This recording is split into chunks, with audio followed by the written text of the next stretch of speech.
کہ تلاوت سے اپنے ہر پروگرام کا آغاز ہے. میں چاہوں گی کہ سورہ کوثر کی تلاوت کرنے کے لیے اگر ہمارے کوئی برادر یہاں پر موجود ہیں تو وہ سورہ کوثر کی تلاوت کر دیں تاکہ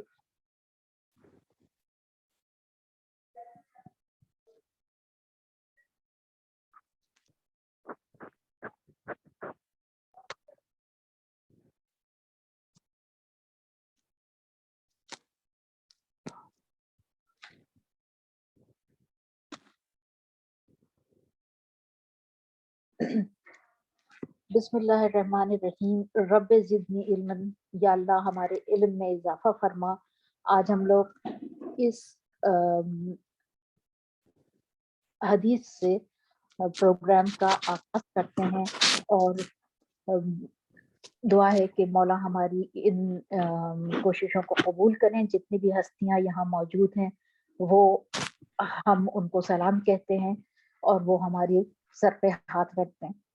پروگرام کے شروع میں تھوڑا سا کاشانہ بصیرت کے بارے میں بتاؤں گی کہ کاشانہ بصیرت ایک یوٹیوب چینل ہے جس میں وہ کے ساتھ جو کہ اہل بیت کے علوم کے اوپر یا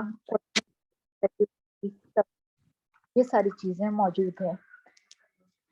جیسے کہ ہر انسان کو شوق ہوتا ہے کہ ہم علوم اہل بیت سے آراستہ کریں اور ہم اپنی زندگیوں میں ایک چینج لائیں، لیکن انفارچونیٹلی جو لوگ بصارت سے محروم ہیں یا جو لوگ بوڑھے ہیں یا جن لوگوں کے ساتھ دیگر مسائل ہیں وہ اس چیز سے محروم. تو ایک group of visually impaired persons نے یہ سوچا جس میں محمد انور صابری صاحب اور شہناز جتوئی کے رونے سے بہتر ہے ہم یہ قدم اٹھا دیں. جب یہ قدم اٹھایا تو ان کا قدم مجھے بہت اچھا لگا. میں نے بھی ان کے ساتھ پکڑا تو امام زمانہ میں ہماری مدد کی. المہدی والنٹیئرز بنا اور اتنی ساری بہنیں جو کہ فرشتہ ہے انہوں نے ہمیں جوائن کیا. جو ہمیں جوائن کرنا چاہے وہ شازیہ رضوی @gmail.com پہ مجھ سے رابطہ کرے. ہم اس کو اپنے ساتھ شامل کر کے ہمیں خوشی ہوگی کاروان پہ.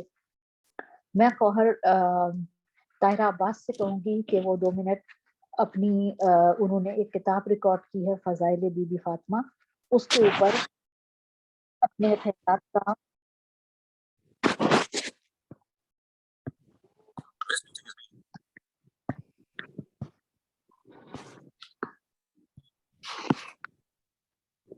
تمام کاشانہ بصیرت کی معزز سامعین کی خدمت میں میری جانب سے السلام علیکم ورحمۃ اللہ وبرکاتہ. انما یرید اللہ لیذھب عنکم الرجس اہل البیت ویطہرکم تطہیرا. اللہم صل علی محمد وآل محمد وعجل فرجہم. تمام تعریفیں زیبا ہیں اس پروردگار کو جو تمام عالمین کا پیدا کرنے والا ہے، اور تمام درود و سلام اس مصطفیٰ گھرانے پر جو وجہ تخلیق کائنات ہیں. وہ نہ ہوتے تو خدا نہ آسمان کو ستاروں سے مزین کرتا، نہ چاند اور سورج کو چمک دمک دیتا، نہ پھولوں کو خوشبو اور خوبصورتی عطا کرتا، نہ سمندروں کو روانی ملتی اور نہ ہی سبزے کو خوشنمائی ملتی. صد قابل تعریف ہے مصطفیٰ، مرتضیٰ، مجتبیٰ اور سید الشہداء. اور کیا کہنا سیدۃ النساء العالمین کا، جو تعارف ہیں ان ہستیوں کا کہ مصطفیٰ آپ کے بابا ہیں، مرتضیٰ آپ کے شوہر نامدار اور مجتبیٰ اور سید الشہداء آپ کے لخت جگر. بی بی فاطمہ الزہرا سلام اللہ علیہا کی ولادت باسعادت کی تہ دل سے مبارکباد پیش کرتی ہوں آپ سب کی جانب سب کی طرف. اور میں تھوڑا سا اپنا تعارف کرا دوں. سیدہ طاہرہ عباس جعفری میرا نام، اور کاشانہ بصیرت اور میرا ساتھ تقریباً 2 سال پرانا ہے. میرے لیے بڑے ہی اعزاز اور فخر کی بات ہے کہ میں اس قافلے کا حصہ ہوں. ائمہ طاہرین اور خصوصاً امام زمانہ علیہ السلام کی خوشنودی کے لیے، ان کے ناصران میں شامل ہونے کے لیے چھوٹی چھوٹی کاوشیں ہم کرتے رہتے ہیں، اس امید کے ساتھ کہ وہ بارگاہ اہدیت اور اس کے مقرب ہستیوں پر میں مقبولیت کا درجہ پائیں. اس وقت آپ کے لیے خصوصی طور پر عبد الحسین امینی صاحب کی کتاب فضائل فاطمہ الزہرا سلام اللہ علیہا، جو آپ سب کی سماعتوں کی نظر کرنے کا شرف حاصل کیا تھا میں نے، اس کے بارے میں مختصر یہ بیان کروں گی کہ کاشان بصیرت کے لیے میں نے کافی ساری کتابیں ریکارڈ کی ہیں، لیکن کچھ کتابیں ایسی ہوتی ہے کہ جن کو پڑھ کر آپ کو ایک قلبی سکون ملتا ہے۔ یہ کتاب بھی ان میں سے ایک ہے۔ آپ سب نے بی بی کے فضائل اور مصائب پر یقیناً لاتعداد کتب کا مطالعہ کیا ہوگا، لیکن یہ کتاب دیگر کتب سے منفرد ہے۔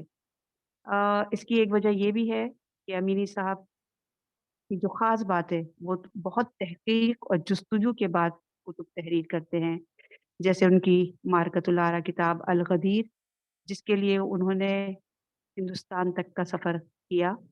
اسی طرح کتاب فضائل فاطمہ الزہرا سلام اللہ علیہا کے لیے بھی آپ نے بہت تحقیق کی، ان آیات کو جمع کیا، ان روایات کو جمع کیا اور مناقب کا مجموعہ کو کتاب کا عنوان بنایا۔ امیر صاحب نے قرآن میں سے 7 آیات ان کی تفسیر اور تشریح سے ثابت کیا کہ آپ سلام اللہ علیہا ولایت کبریٰ پر فائز ہیں۔ پھر ان روایات کو اکٹھا کیا جو اہل تشیع اور اہل سنت کے ہاں یکساں مقبول ہیں۔ ان روایات سے بی بی کی طہارت، پاکیزگی اور ولایت ثابت کی۔ آخر میں آپ نے ان 40 مناقب بیان کی۔ یہ مناقب خلاصہ ہے آیات کا، روایات کا، جس میں بی بی کی تمام خصوصیت بیان کی جو ولیت اللہ پر فائز ہونے کے لیے ہیں، اور آپ نے اپنے بابا، شوہر اور 11 فرزندوں کے ساتھ مساوی حصہ دار اور برابر کی شریک ہیں۔ اس کتاب کا یہ خلاصہ میں نے تھوڑا سا بیان کیا، لیکن مزہ وہی جب یہ آئے گا کہ جب آپ سب لوگ بھی اس سے استفادہ کریں گے، اور میری درخواست ہے کہ آپ ضرور اس کتاب کا مطالعہ کریں اور اپنی آرا سے آگاہ کریں اور دعائیں لیں، اور ہم سب پڑھنے والوں اور ہم سب سننے والوں کے حق میں دعا کریں۔ اور پھر آخر میں اجازت چاہوں گی اس دعا کے ساتھ کہ بی بی ہماری توفیقات فضل میں اضافہ فرمائے، ہمارے مرحومین کے لیے اور ہمارے لیے ہماری اس خدمت کو زیادہ راہ قرار دیں۔ آخر میں ایک شعر ہے کہ اے جبین مصطفیٰ یہ تو بتا، کتنے سجدوں کا صلہ ہے فاطمہ۔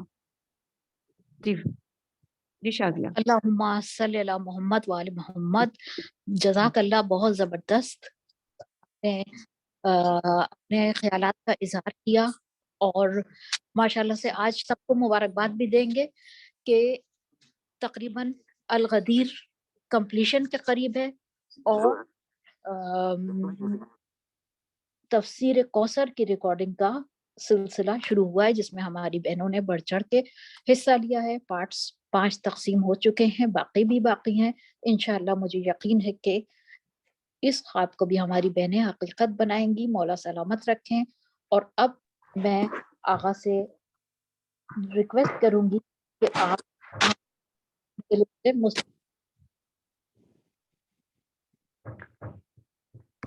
جزاکم اللہ خیر الجزا۔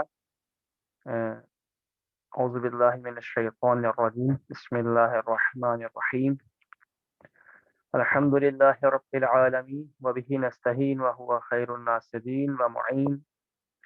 بسم اللہ الرحمن الرحیم، وما خلقت الجن والانس الا لیعبدون۔ سب سے پہلے آپ لوگوں کا بہت بہت شکریہ۔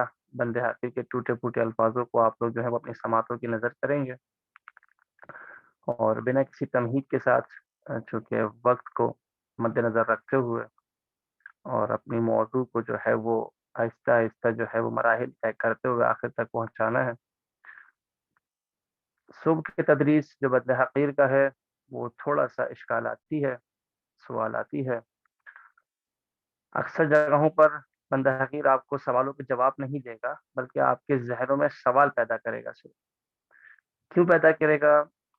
تقی فلسفی ایک بہت بڑے آیت اللہ گزرے ہیں، ان کا ایک جملہ کہ سوال جو ہے وہ کنجی ہے اسرار کی۔ سوال ایک اسرار ہے، ایک سر ہے۔ آپ لوگ پڑھتے ہیں سر المستودع فیہا، اس سر کو راز کہتے ہیں۔ وہ راز جو ہے وہ ایک سوال ہے۔ وہ سوال جب تک آپ کے ذہنوں میں ایجاد نہیں ہوں گے، آپ لوگ جواب کے لیے اپنے ذہن کو، اپنی فکر کو، یا اپنے خیال کو، یا اپنی جستجو کو بڑھائیں گے یا کوشش نہیں کریں گے. چونکہ اس درس کا تعلق تقریباً علوم عقلی سے ہے، اور علوم عقلی دنیا کا واحد ایک ایسا علم ہے سب سے زیادہ سمجھ لیں آپ انٹرسٹنگ بھی ہوتا ہے، سب سے زیادہ خشک بھی ہے، اور سب سے زیادہ دلچسپ بھی ہے. اور معذرت کے ساتھ تھوڑی سی اصطلاحیں جو ہے وہ ہم سخت اردو کی استعمال کریں گے، اور ممکن ہے آپ سب کی اردو ہم سے زیادہ اچھی ہوگی. تو تعارف کچھ نہیں، یہ بندہ حقیر کا نام آپ سب کو معلوم ہے، سید حسن علی کاظمی حوزہ علیہ قوم کا ایک ادنا سا شاید ایک سب سے چھوٹا طالب علم ہوں، باقی یقیناً ادنا سا طالب علم ہوں. فلسفہ عرفان کے اندر ماسٹرز کر رہا ہوں، اور معرفت شناسی چونکہ ایک ایسا موضوع ہے کہ جس موضوع کو لے کر آج دنیا میں بہت زیادہ جو غربی دنیا ہے وہ اشکالات وارد کر رہی ہے اسلام کے اوپر. حتیٰ اسلام کے علاوہ خود انسانیت اور خود وجود خدا اور اس پوری کائنات کے اوپر اشکالات وارد کیے جا رہے ہیں سب ایک موضوع کو نہ سمجھنے کی وجہ سے. تو آہستہ آہستہ اس موضوع کو لے کے چلیں گے، جہاں پر ایک موضوع عقلی ہے، کچھ اصطلاحات ایسی ہوں گی کہ جو سمجھ نہ آئے تو آپ مجھ سے فوراً پوچھیے گا تو بہتر ہے. میں نے جس آیت کی تلاوت کی، مشہور و معروف آیت ہے، اس آیت پہ ہزاروں مجالس اور ہزاروں نقطے آپ لوگ سن چکے ہوں گے. میں کوئی مجلس نہیں پڑھوں گا، کوئی نقطہ نہیں لگانا ہے مجھے اس ایک لفظ سے لیعبدون جو یہاں پہ کہا ہے کہ میں نے جنہوں نے اس کو خلق نہیں کیا مگر یہ کہ وہ میری عبادت کریں، الا لیعبدون. آہستہ آہستہ ہم کوشش کریں گے کہ عربی اور فارسی اور اردو کی اصطلاحات سے آہستہ اللہ کا معنی یہاں پہ کیا ہے، لیعبدون سے یہاں مراد کیا ہے. تو تمام علوم آہستہ آہستہ جس میں آپ تفسیر بھی آ جائے گی، تھوڑی سی تاریخ بھی آ جائے گی، تھوڑے سے عقائد بھی آ جائیں گے، تو ایک پورا مجموعہ بنتا جائے گا جس سے آپ لوگ جو ہیں وہ جب اس درس سے فارغ ہوں گے تو آپ کے پاس ہر چیز کی آشنائی کے حد تک ہر چیز کا علم ہوگا. یہ بندہ کی کوشش یہی ہے. وغیرہ فرماتا ہے سورہ زاریات کی آیت نمبر 56 55 یا 56 میں کہتا ہے کہ میں نے جن اور ان کو خلق نہیں کیا مگر یہ کہ وہ میری عبادت کریں. ٹھیک ہے، یعنی ہم لوگ پیدا نہیں کیے گئے سوائے اس کی کہ خدا کی عبادت کریں. خوب ہمارے ذہن میں جو تصور ہے عبادت کا وہ کیا ہے؟ نماز، روزہ، حج، زکوٰۃ، خمس، جتنے بھی فروعات، 10 قسم کے فروعات ہیں ہمارے پاس، تولا تبرہ، یہ 10 قسم کی چیزیں. اچھا، غیر از ان کیا عبادت نہیں ہے؟ یہ شاید ہماری نظر میں ایک مجہول چیز ہے، ایک مجمل چیز ہے، ایک محمل چیز ہے. پھر جب اسی آیت کو آپ جب تفاسیر میں دیکھیں گے، مختلف تفاسیر میں، جیسے تفسیر ہونے والی ہے، ریکارڈنگ ہونے والی، بہت ہی اچھی بات ہے. باقی تفاسیر میں آپ دیکھیں گے تو ایک چیز آپ کو ملے گی کہ لیعبدون سے مراد حدیث میں لیعرفون آیا ہے. تو اب اگر اس لیعبدون کی جگہ میں لفظ لیعرفون لگا دیتا ہوں تو ترجمہ کیا بنے گا؟ اور میں نے جنوں اس کو خلق نہیں کیا مگر یہ کہ وہ میری معرفت حاصل کریں. پروردگار عالم، یہ معرفت اصل میں چیز کیا؟ چلو عبادت تو نے بتا دی، نماز، روزہ، حج، زکوٰۃ، خمس وغیرہ وغیرہ، پر یہ معرفت کیا بولے گا؟ اس کو تو واضح کر. اب چونکہ یہ موضوع تھوڑا سا عقلی ہے تو ہم آہستہ آہستہ جزیات میں جائیں گے جہاں تک مجھے لگا کہ میں جا سکتا ہوں اور آپ لوگوں کو جا سکتا ہوں. میرے ساتھ رہیے گا انشاءاللہ، ایک ہی گھر پہ غور کیجیے گا. دیکھیں اصل میں عبادت معرفت کی بات ممکن ہے. یعنی کیا؟ یعنی اگر ایک کافر، ایک یہودی، ایک عیسائی اگر اس طریقے سے آپ نماز پڑھتے ہیں 4 رکعت، اٹھے بیٹھے اور سجدہ کر رکوع میں، کیا آپ اس کو نماز کہیں گے؟ قطعاً کوئی بھی نماز نہیں کہے گا اسے. کیوں نہیں کہے گا صاحب؟ وہ تو وہی انجام دے رہا ہے جو آپ انجام دیتے ہیں. وہ رکوع کر رہا ہے، وہ قیام میں ہے، وہ قیام میں متصل ہے، وہ جلسے میں ہے، وہ رکوع میں ہے، وہ سجدے میں ہے، تشہد بھی، ہر چیز پہ وہ کیوں کہیں گے؟ نہیں آقا صاحب، یہ عبادت نہیں ہے، یہ ایک پریکٹس، یہ ایک ایکسرسائز کر رہا ہے. تو پھر کیا کریں؟ یہ اس وقت عبادت ہوگی کہ جب جس چیز کی وجہ سے یہ کام کر رہا ہے اس پہ یقین ہو، اس کی معرفت ہو، اسے معلوم ہو کہ وہ چیز ہے کیا جس کے سامنے وہ سجدہ کر رہا ہے. تو یعنی اب آپ سے کہو کہ اگر عبادت کیا ہے تو آپ کہیں گے عبادت معرفت کے بعد ممکن ہے. اللہ کے کمال و جمال کی معرفت کے بعد اس کے کمال کے سامنے جھکنا کمال. میں لفظ بدل دیتا ہوں، آپ کے سامنے آسان کر دیتا ہوں. اس دنیا کے اندر ہر انسان، تقریباً ہر انسان جو ہے وہ ایک ہی کوشش میں لگا ہوا ہے کہ میں کمال تک پہنچ جاؤں، میں بہتری تک آ جاؤں. ایسا ہے کہ نہیں؟ تقریباً ہر بندہ، جو میٹرک والا اسٹوڈنٹ وہ کہتا ہے کہ میں انٹر میں آ جاؤں، جو انٹر والا ہے وہ چاہتا ہے میں یہ گریجویشن میں آ جاؤں، گریجویشن والا ہے وہ ماسٹرس دین ایم فل دین پی ایچ ڈی. جس کی آج جو سینئر مینیجر میں ایچ او ڈی بن جاؤں، پھر میں جو ہے وہ چیئر پرسن بن جاؤں. ایک جو سمپل نارمل ٹیچر ہے وہ یہ کہ میں ڈین بن جاؤں، پھر میں پرنسپل بن جاؤں. ہر شخص کے ذہن میں کہ میں آگے بڑھوں، میں اپنے کمال تک پہنچوں. یہ الگ بات ہے کہ ہر شخص کا کمال جو اس کے ذہن میں ہے در حقیقت وہ کمال ہے بھی یا نہیں ہے، یہ بھی ایک بحث ہے. یعنی مثال کے طور پہ ایک پولیس والا ہے، وہ ایک نارمل سا افسر ہے، ایس آئی ہے، سب انسپیکٹر. اس کی نظر میں کمال یہ کہ وہ ایس ایچ او بن جائے، یہ حد اکثر ڈی ایس پی بن جائے. آیا یہ جو اس کے ذہن میں یہ معرفت یہ کمال ہے، یا یہ اس کے لیے کمال ہے کہ نہیں ہے؟ یہ اس نے سمجھا ہے کمال، آیا حقیقت میں ہے کہ نہیں ہے؟ یہ ایک سوال ہے. اسی طریقے سے انسان کا کمال کیا ہے؟ تمام مباحث کو اگر میں تمام الفاظوں کو سمیٹ کر ایک پوجے میں بند کرنے کی کوشش کروں تو ایک جملہ، صرف ایک لائن، ایک شخص کو یاد رکھے ہمیشہ، انسان کا کمال کیا ہے کہ کسی کمال کی بندگی کرے. انسان کا کمال کیا ہے کہ کسی کمال کی بندگی کرے. یعنی کیا کمال کی بندگی کرے؟ ہمارے ملک میں ایسا ہوتا ہے کہ جو جتنی بڑی پوسٹ والے شخص کا سیکیورٹی گارڈ ہوگا یا اس کے ساتھ ہوگا کہ سب سے بڑا آدمی ہے. یعنی کیا؟ اگر میں ایک عام سا شخص ہوں اور میں ایک وزیر اعظم کے ساتھ مرتبط ہوں یا میرا اس سے رابطہ ہے تو باقی حلقوں میں میرا بہت نام ہوگا. کیوں آقا صاحب؟ کیونکہ سب سے بڑا عہدہ پاکستان میں وزیر اعظم ہے اور یہ شخص ان سے رابطے میں ہے، تو خود بخود یہ شخص بڑا ہو گیا. یعنی اس شخص نے اپنا کمال اس بڑے شخص کے کمال کے سامنے جھکنا دیکھا. اس پوری کائنات میں سوائے پروردگار عالم، سوائے ذات اقدس الہ کے کوئی بھی کمال مطلق نہیں رکھتا.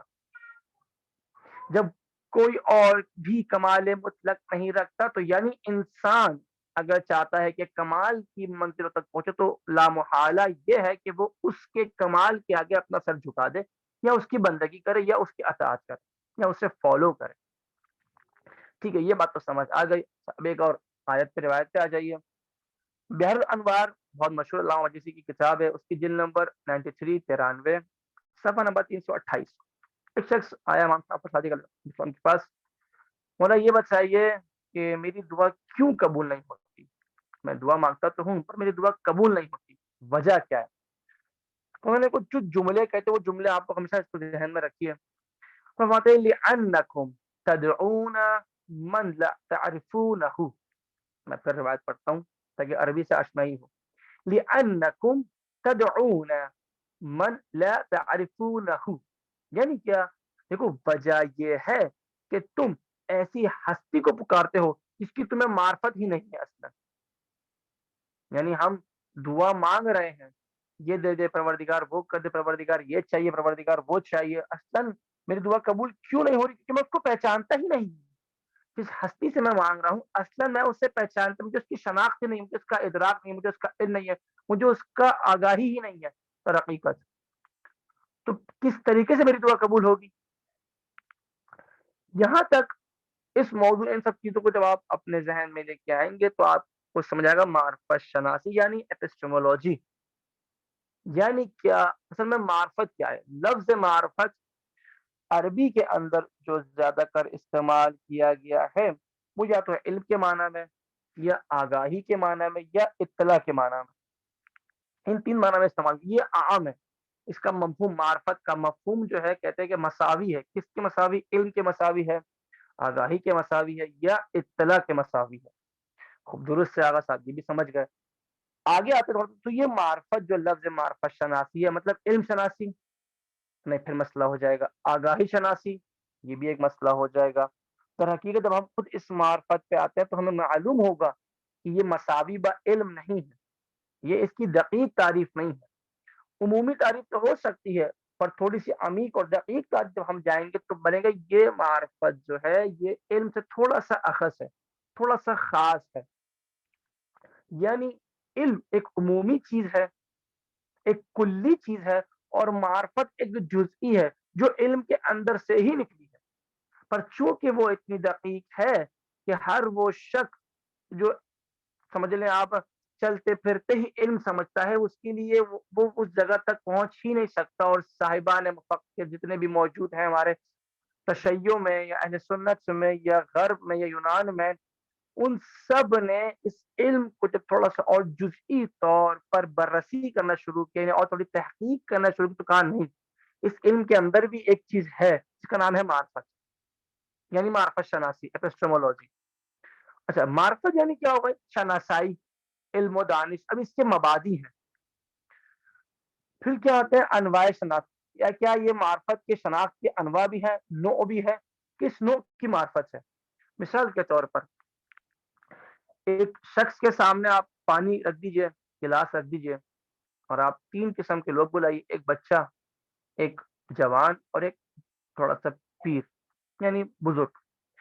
آپ انہیں کہیے اس گلاس کی تعریف بیان کریں. وہ کہیں، بچہ جو ہے وہ کہے گا پانی ہے. دوسرا کہے گا کہ اس گلاس نے پانی کو سنبھالا ہوا ہے. تھوڑی سی دقیق تعریف ہے. جو تیسرے ہیں، جو بزرگ ہے، وہ کہیں گے اس گلاس نے پانی کو سنبھالا ہوا تو ہے، چونکہ اس گلاس میں اتنی طاقت ہے کہ وہ اس حد تک پانی کو سنبھال سکتا ہے. یعنی ایک چیز کی نفی کر دی. یعنی کیا کہ جو حد بتائی ہے آگا بزرگ نے، وہ ایک حد بتا دی، جبکہ اس جوان نے حد نہیں بتائی تھی. یعنی ایک ہی چیز پر تعریفیں 3 قسم کی ہو گئی.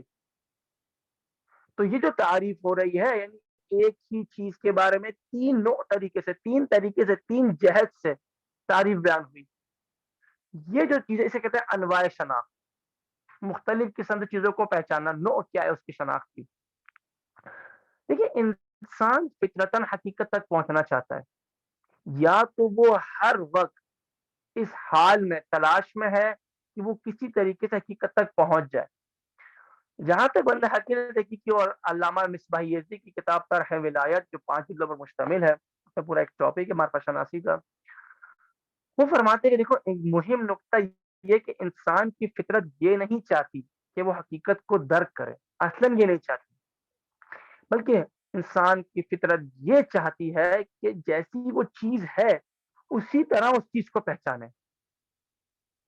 یہ ایک مہم نقطہ ہے ہماری نظر میں. اس کو ہمیشہ یاد رکھیے گا آپ لوگ کہ میری فطرت یہ نہیں ہے کہ میں اس چیز کو پہچانوں. نہیں، ایسا نہیں ہے. بلکہ میری جبلت میں، میری فطرت میں، میری تکوین میں پروردگار نے یہ چیز رکھی ہے کہ جیسی یہ چیز ہے میں اس کو ویسا ہی پہچانوں، تب جا کے مجھے اس کی معرفت ہوگی. یہ ایک مہم نقطہ ہے یہاں پر. اب آپ لوگوں سب کوئی جملہ سنا ہوگا، انسان خطا کا پتلا ہے، انسان خطا کا پتلا ہے.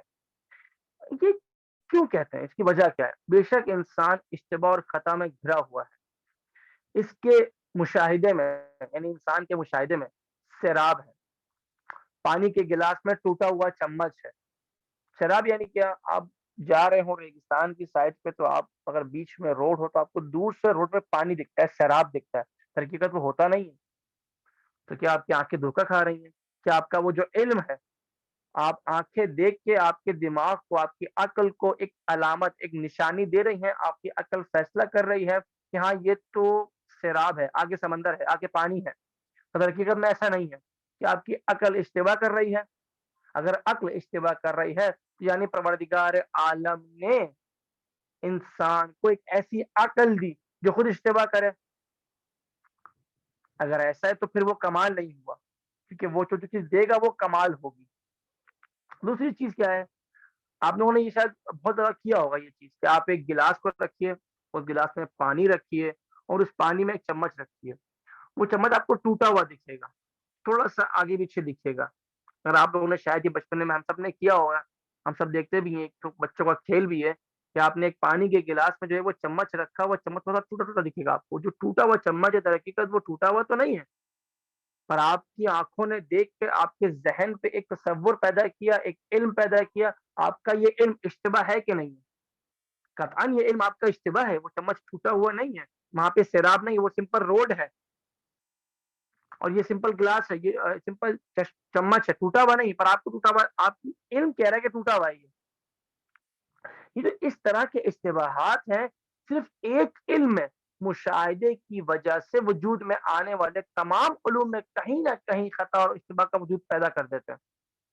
یعنی اگر میں اس گلاس کے اندر، اس پانی کے اندر اس چمچ کو دیکھوں تو یہ علم جو ہے میرا اس اشتباہ کی وجہ سے میں باقی جو علوم ہے وہ بھی مجھے اشتباہ میں لے جائیں گے. یہ ایک غلط چیز ہے. اس کو دور کرنے کے لیے پھر انسان کے ذہن کے جو سوالات ہیں، پہلا سوال کیا ہے؟ کیا انسان حقائق کو جیسے وہ ہے درک کر سکتا ہے کہ نہیں کر سکتا؟ ہم نے یہ کہہ تو دیا کہ انسان کی فطرت یہ چیز کہتی ہے کہ جیسی وہ چیز ہے اس کو میں ویسے پہچانوں. آیا انسان کے اندر یہ قوت ہے بھی کہ نہیں ہے؟ یہ بہت مہم سوال ہے. یا اس حقیقت کو پہچاننے کے لیے جو دو چیزیں ہمیں عطا کی گئی ہیں یا جس کے میزان پر انسان پہچانتا ہے، حس یا عقل، سینسز یا آپ کی تھاٹس یا عقل، کیا وہ اس حد تک کارآمد ہے کہ ہم حقیقت کو جیسی وہ ہے ویسے پہچان لیں؟ یا پھر یہ کریں کہ آیا ممکن ہے کہ ہم یقین پیدا کر سکیں کسی چیز کا، یا پھر تمام چیزوں کا انکار کر دیں؟ یہ بھی ممکن ہے. اور ایسے مکتب، ایسے مذہب، ایسی تھاٹس گزری ہیں کہ جنہوں نے ہر چیز کا انکار کیا، حتیٰ خود اپنے وجود تک کا انکار کر دیا. تو ان تمام چیزوں کے اندر یہ جو معرفت ہے اس کے کچھ ابزار ہیں، اس کے کچھ ٹولس ہیں. دو ٹولس تو بہت مشہور ہیں، حس و عقل. ان ٹولس کے اندر ہی کچھ چیزیں اور بھی آتی ہیں، تو وہی الہام، تجربہ، تاریخ، فطرت، کشف، طبیعت، ہدایت، فکر، بصیرت، تزکیہ نفس، یہ سب چیزیں انہی زمروں میں آتی ہیں. اچھا، اب ایک مسئلہ کیا ہے؟ آغا صاحب آپ یہ کہہ رہے ہیں کہ انسان جو ہے وہ خطا کر رہا ہے، ٹھیک ہے. تو آغا صاحب کی جو انسان ہر وقت تو یہ دو چار ہو رہا ہے خطا سے، یا پھر کبھی کبھار دو چار ہو رہا ہے خطا سے، اس کے موارد کیا ہے؟ اس کی وجہ کیا ہے؟ آیا کیا جو کل کا کل علم جو ہے وہ خطا پر، اس کی وجہ خطا پر ہے؟ نہیں، قطعاً ایسا نہیں ہے. تو پھر وہ کون سے موارد ہیں کہ انسان اس چیز کو جو دور سے دیکھتا ہے، اس سیراب کو، تو وہ یہ کہتا ہے کہ ہاں یہ سمندر ہے، جبکہ وہ سمندر نہیں ہوتا، جبکہ وہ ایک روڈ ہوتا ہے. تو اس کی وجہ کیا ہے کہ اس کا مورد کیا ہے کہ انسان جو ہے وہ اس خطا میں پڑ رہا ہے؟ کیا وجہ ہے کہ وہ اپنے علم کو اشتباہ طور پر لے رہا ہے؟ اس طریقے کے بہت سارے ایسے سوالات ہیں جو اسلام سے پہلے، ابھی اسلام کی بحث بات میں آئے گی، اسلام سے پہلے مطرح ہوئے، یعنی اسلام سے پہلے بیان کیے گئے. در حقیقت معرفت شناسی کی اگر تعریف بیان کی جائے تو صرف اتنا کہہ سکتے ہیں کہ یہ علم ایک ایسا علم ہے جو خود علم کو بیان کرتا ہے، علم کی حقیقت کو بیان کرتا ہے، یا کسی چیز کی شناخت کو بیان کرتا ہے، کسی چیز کی پہچان کو بیان کرتا ہے. اور پھر اس کے بعد اگر آپ اور تھوڑا سا دقیق آئیں گے تو تعریف شناخت، اب شناخت حقیقی کیا ہے؟ ہاں، شناخت حقیقی کیا ہے؟ شناخت حقیقی کے لیے شہید مطہری اور ایک اپنے آثار کے اندر چیز بیان کرتے ہیں، اور تمام فلاسفہ اور علماء جو ہیں اسی تعریف کو جو پہلے گزرتے ہیں انہوں نے یہ تعریف یہی کی ہے. آغا مطہری نے صرف اور صرف اس کو جو ہے وہ واضح بیان کیا. وہ کیا ہے؟ کسی چیز کو ایسے پہچاننا جیسے وہ واقعیت میں یا خارج میں ویسے ہی ہو. مطلب میری ذہن میں ایک علم ہے کسی چیز کا، وہ جو میرے ذہن میں علم ہے کسی خارج چیز کا ہے، یعنی کچھ میرے ذہن سے باہر ہے. وہ جو میرے ذہن میں علم ہے وہ بعین ہی ویسا ہی ہو جیسے خارج میں وہ چیز موجود ہے. ایسا نہیں ہے کہ میرے ذہن میں پانی کا علم ہو پر خارج میں پانی نہ ہو، کچھ اور چیز ہو. اگر ایسا ہے تو پھر یہ حقیقت شناخت نہیں ہوگی، اسے شناخت حقیقی نہیں کہیں گے، شناخت اشتباہی کچھ بھی کہیں گے، شناخت حقیقی بہرحال اس کو نہیں کہیں گے. یا ایک ایسی فکر کہ جو باوجود خارجی، مطلب میرے ذہن میں اچھا دو وجود ہوتے ہیں، وجود خارجی، وجود ذہنی. ذہنی کیا ہے؟ آپ نے آنکھیں بند کی، آپ کے ذہن میں ایک ڈائناسور آ گیا، یہ وجود ذہنی ہے آپ کا. اس کے لیے آپ کو کسی طاقت کی ضرورت نہیں لگتی، اور نہ ہی یہ وجود مادہ ہوتا ہے، یہ مادہ سے خالی ہوتا ہے اور قوت سے خالی ہوتا ہے. یعنی کیا ہے؟ اگر آپ اپنے ذہن میں ڈائناسور کو سوچ رہی ہیں تو پہلی چیز تو یہ مادہ نہیں ہے، میٹر نہیں ہے، آپ کا سر بھاری نہیں ہو رہا. دوسری بات کیا ہے کہ یہ چیز در حقیقت قوت سے خالی نہیں. ایسا نہیں ہے کہ وہ آپ کے ذہن میں آ کے جو ہے وہ ڈائناسور دھرم برم کر رہا چیزوں کو، ممکن نہیں ہے. اس میں وہ قوت نہیں ہے، وہ حرکت کرنے کی، وہ عمل کرنے کی قوت اس کے اندر موجود نہیں ہے. تو یہ وجود ذہنی کی خاصیت ہے کہ اس کے اندر مادہ اور قوہ سے خالی ہوتا ہے یہ وجود ذہنی. وجود خارجی کیا ہے؟ کتنی چیزیں آپ کی موجود ہیں آج دنیا میں، پانی، گلاس، جہاز، جتنی چیزیں، یہ سب وجود خارجی رکھتی ہیں. ان کا وزن بھی ہے، یہ اپنا عمل بھی کرنا جانتی اور کرتی ہیں. کوئی بھی جانور ہو گیا عمل کرتا ہے کسی بھی طریقے سے. کوئی ایک ایسا وجود خارجی جس کو آپ دیکھ کر اپنے ذہن میں ایک وجود بنائیں، وہ جو ذہن میں آپ کا وجود ہے وہ بے عین ہی ویسا ہی ہو جیسے وجود خارجی ہے. یعنی ایک شیر کو آپ دیکھیں اور بے عین ہی ویسا ہی شیر آپ کے ذہن میں ہو. جو ذہن میں آپ کے شیر آیا ہے بالکل واضح، بالکل جو خارج میں موجود ہے ویسا ہی ہو. اسے کہتے ہیں کہ شناخت حقیقی. یہ شناخت حقیقی ہے آپ کی ذہن میں. اگر ایسا نہیں ہے تو شناخت حقیقی ممکن نہیں ہے. پھر یہ امکان شناخت حقیقی کیا ممکن ہے؟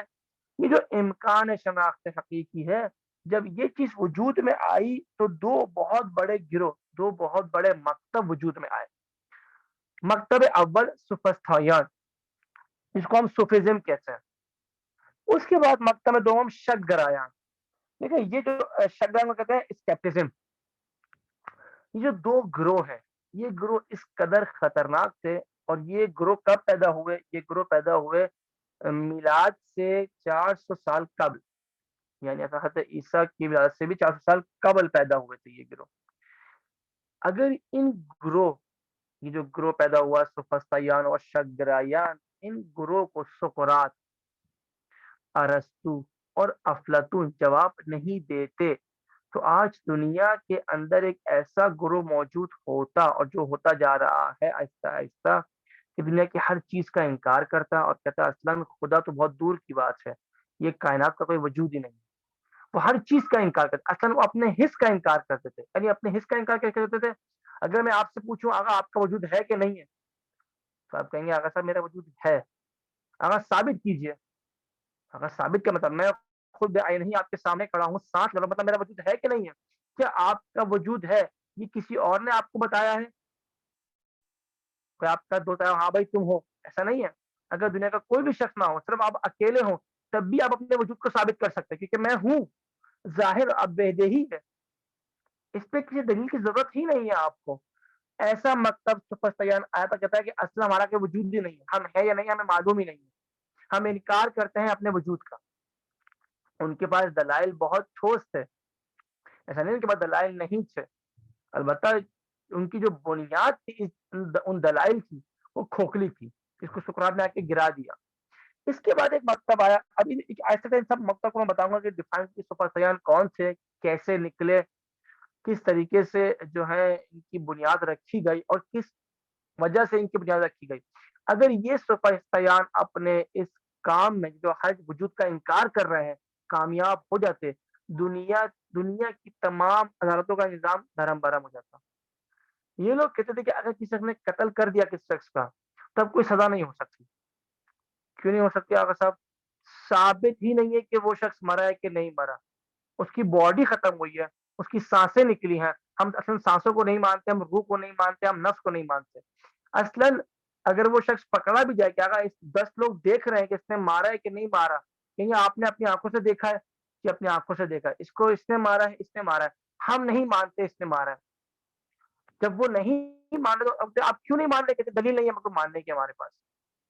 مطلب یہ لگ رہا ہے کہ چھوٹی سی بات ہے عقل، کیونکہ انسان کی عقل جو ہے وہ روز بروز ترقی کر رہی ہے. کچھ مباحث ایسی ہوتی ہیں جو 1000 سال پہلے، یہ مباحث تو کتنی آسان تھی جو لوگ سمجھ نہیں پائے، آج وہ چیز جلدی سمجھ آتی ہے کیونکہ دور بڑھ رہا ہے. انسان کی عقل جو وہ آہستہ آہستہ جو ہے وہ تجرد پا رہی ہے، بڑھ رہی ہے، پیش رفت ہو رہی ہے. اس کی وجہ سے جو لوگ کام نہیں کر پائے 1000 سال پہلے وہ آج کر رہے ہیں، اور آج ممکن ہے وہ کام. اور سوچتے ہوئے ہمیں اگر آپ کسی شخص کو 1000 سال پہلے کہ انسان جائے گا چاند پہ تو بولتا ہے کہ یہ اصل ممکن نہیں ہے. چاند کہاں اور ہم کہاں؟ ہم تو آٹے دھاؤ کے بال میں، ہم تو کھجور لے لیں، ہم تو جھوپڑی لگا لیں، یہ ہمارے لیے مشکل تھا. اور وہ 1000 سال بعد انسان چاند پہ جائے گا تو یہ اب ممکن ہے. 1000 سال بعد اور انسان کہاں تک جائے گا، کتنی چیزوں کو تسخیر کر لے گا، اصل ممکن نہیں ہے. تصور کرنا ایسا ممکن نہیں ہے انسان کے لیے، کیونکہ اس وقت جو لوگ آئیں گے ان کی عقل اس قدر ترقی کر چکی ہوگی، پیش رفت کر چکی ہوگی کہ ان کے لیے یہ سب چیزیں بہت آسان لگیں گی. یہ تو کچھ چیزیں نہیں تھی. تو ہمارے لیے آج مشکل لگ رہی ہے، ہم لوگ کو سمجھنا مشکل لگ رہی ہیں. جب ان چیزوں پہ آئیں گے تو یہ امکان ہے. یہ تو دو بڑے فرقے پیدا ہوئے، اس کو مکتب کہتے ہیں، اسکول آف تھاٹس کہتے ہیں. ایک ہو گیا صفت، ایک ہو گیا شگرایان. اچھا، اس کے بعد آتے ہیں موضوع کیا ہے معرفت شناسی. میں نے بتایا آپ کو علم ہو گیا، ضرورت کیا ہے اس موضوع کی. اگر اس معرفت شناسی کے موضوع کو آپ لوگ نہیں سمجھیں گے تو بہت ساری چیزوں میں پھنسے رہیں گے، بہت ساری چیزوں میں. یعنی کیا ہے؟ یعنی یہ ایک آیت ہمیشہ آپ یاد رکھیں کہ میں نے جن و انس کو خلق نہیں کیا سوائے اس کے کہ میری معرفت کو حاصل کریں. اب یہاں پہ معرفت آپ کے ذہن میں بار بار آپ کے ذہن میں ایک احمد کی طرح آپ کو جو ہے وہ چھڑکتی رہے گی کہ یہ اس سے معرفت سے مراد کیا ہے، معرفت سے مراد کیا ہے، معرفت سے مراد کیا ہے. پھر امام کا وہ جملہ لِأَنَّكُمْ تَدْعُونَ مَن لَا تَعْرِفُونَهُ، وجہ یہ ہے کہ تم ایسی ہستی کو پکارتے ہو جس کی تمہیں معرفت نہیں ہے. تو اب معرفت حاصل کیسے کی جائے؟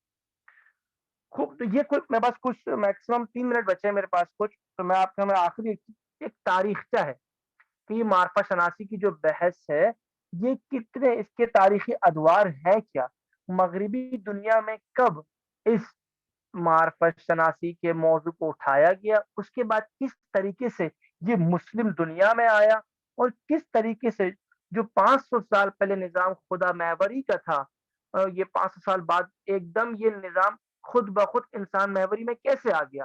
آج جو آپ دیکھیں غرب میں ایک بہت نعرہ ہے کہ ہیومن رائٹس، ہیومن رائٹس، انسان محوری، ہر وہ چیز جو انسان چاہتا ہے اس کو پرووائڈ کی جائے. یہ انسان کے حق، یہ انسان کا حق ہے، یہ انسان کے حقوق میں سے ہے. اصلاً یہ نعرہ غلط ہے، یہ نعرہ اٹھا ہی یہیں صحیح ہے کہ آہستہ آہستہ انسان کو، انسان کی زندگی سے، معاشرے سے، اس کی فردی اور اجتماعی زندگی سے خدا کو حذف کر دیا جائے. جب خدا حذف ہو جائے گا تو ہر وہ چیز کہی جائے گی، ہر وہ چیز کی جائے گی جو سب انسان کے لیے فائدے مند ہو.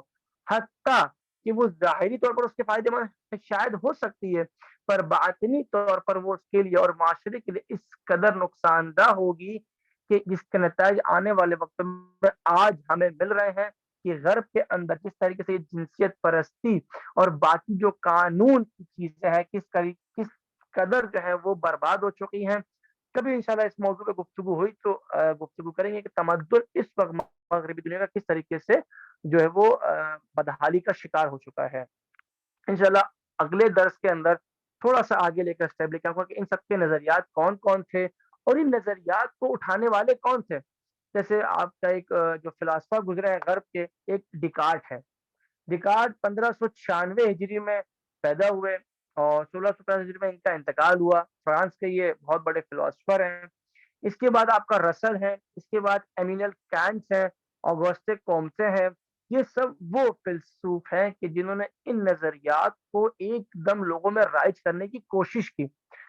اور اگر ہمارے پاس جو مسلمان فلاسفہ یہ نہ ہوتے تو آج یہ نظریہ اس حد تک ہوتا کہ کوئی بھی مسلم کنٹری ان سے بچ نہ پاتی. السلام علیکم ورحمۃ اللہ. جو متعلق آج کے درس کے سوالات ہیں وہ آپ لوگ پوچھ سکتے ہیں. السلام علیکم رحمۃ اللہ وبرکاتہ. جزاک اللہ مولانا صاحب، بہت اچھی آپ نے پڑھی آقا، اور مولا آپ کو سلامت رکھیں. آپ نے جس طرح سے ہمارے علم میں اضافہ کیا، اور میں چاہوں گی ہماری کسی بھی پارٹیسپینٹ کو کوئی کویشچن کرنا ہو تو وہ ہمارے پاس ٹائم کم ہے، وہ کویشچن کر سکتے ہیں.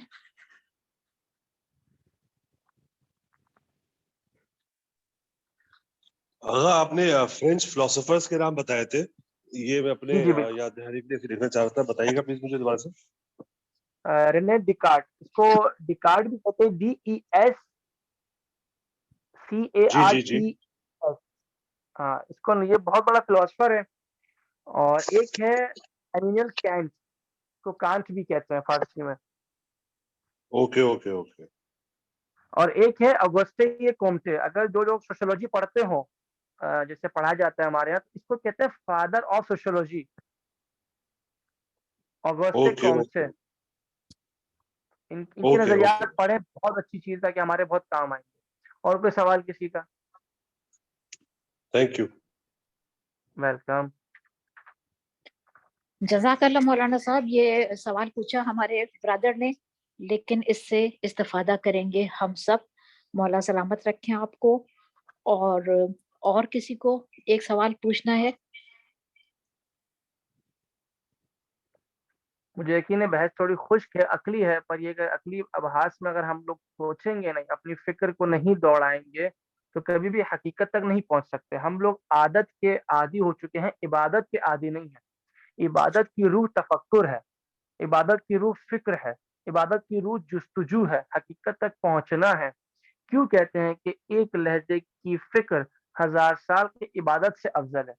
تو اپنی فکروں کو بڑھائیں، اپنے آپ کو ہر چیز کے اندر کیوں پیدا کریں، کہ ہم یہ کام کر رہے ہیں کیوں، آخر یہ کائنات ہے کیوں، انبیاء کو بھیجا کیوں. ان کیوں کا جواب ڈھونڈنے کے لیے اپنے آپ کو جو ہے وہ درگیر رکھے ہر وقت.